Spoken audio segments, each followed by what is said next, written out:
કૃષિ યુનિવર્સિટીના કૃષિ હવામાન સેલની ઠંડીને લઈને આગાહી કરવામાં આવી છે। વેસ્ટર્ન ડિસ્ટર્બન્સને લઈને ઉત્તર ભારતમાં હિમવર્ષાની અસર જોવા મળી રહી છે અને હિમવર્ષા થતાં ઉત્તર પૂર્વીય પવનોને કારણે રાજ્યમાં ઠંડીમાં વધારો થયો છે।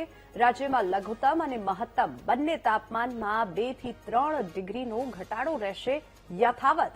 હજુ પણ ઘટાડો યથાવત જોવા મળશે। સમગ્ર જાન્યુઆરી મહિના દરમિયાન ઠંડીનું પ્રમાણ જળવાઈ રહેશે। ઠંડીઓમાં પશુપાલકોને પશુઓનું પણ ધ્યાન રાખવા અપીલ કરવામાં આવી છે।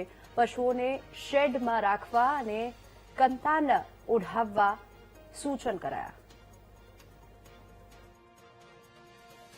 અત્યારે જે પવનો છે ઉત્તર પૂર્વીય તરફના પવનો છે, તો આની જે હિમવર્ષા થવાને કારણે જે સીધી અસર છે આપણે ગુજરાત તરફ જે પવનો આવે છે એના કારણે આપણા બંને તાપમાન લઘુત્તમ અને મહત્તમ આ બંને તાપમાનમાં 2 થી 3 ડિગ્રીનો ઘટાડો થતા જે તાપમાનનો પારો છે એ નીચે જોવા મળી રહ્યો છે અને એને કારણે જે ઠંડીનું પ્રમાણ છે એ આપને અત્યારે દેખાઈ રહેલું છે।